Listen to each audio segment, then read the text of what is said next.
ڕۆناڵدۆ ئەستێرە پورتوگالیەکە دەیەوێت لە ساڵی 2024دا چەند ئامانجێک بەدی بێنێت و درێژە بدات بۆ بڕێکردنی ساڵە بەشەکانی لە تۆپی پێدا.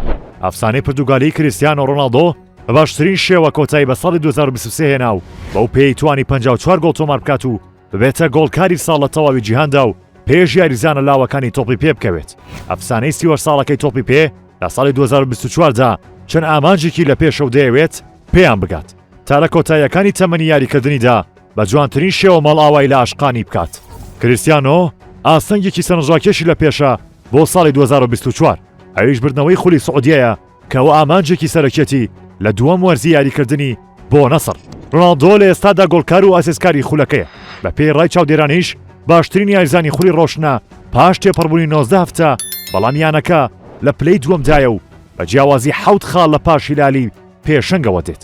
دەبێت چاوەڕوان بین بزانین ئەفسانەکەی مادێرا دەتوانێت لەو 19 یاری کەماوە یانەکەی باتە سەرسەکۆی نازناوەکە یاخود نا.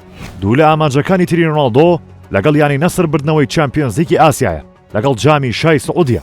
نەسر لەگەڵ درەوشانەوەی ڕۆناڵدۆ گەیشتۆتە قۆناغی 16 پەڵۆنەتێکە و ڕێگەیەکی تا ڕادەیەک ئاسانی لە پێشە بۆ گەیشتن بە یاری پێش کۆتایی. لە جامی شای سعودیەش ڕۆناڵدۆ و نەسر چانسێکی زۆریان هەیە بۆ بردنەوەی نازناوەکە، چونکە یانەکە گەیشتۆتە قۆناغی پێش کۆتایی جامەکە.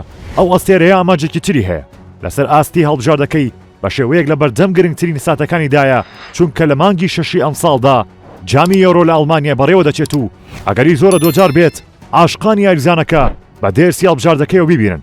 لە گەری بەدەزێنانی نازناوەکە ئەفسانەکەی پورتوگال دەبێتە دڵخۆشترین یاریزانی تۆپی پێ، چونکە لە تەمەنێکدایە دەبێتە پاڵەوان. هەرگیز ئاسان نییە و جێی ستایشێکی گەورە دەبێت بۆی. ڕۆناڵدۆ هەمیشە وەک یاریزانێکی گۆڵکار بینراوە، هەمیشە چێژی لە گۆڵکردن بینیوە. لە ئێستادا ژماری گۆڵەکانی 873 گۆڵە بە درێسی یانەکانەوە و ئامانجی ئەوەیە ژمارەکەی بەرز بکاتەوە بۆ 900 گۆڵ کە پێویستی بە 27 گۆڵی ترە.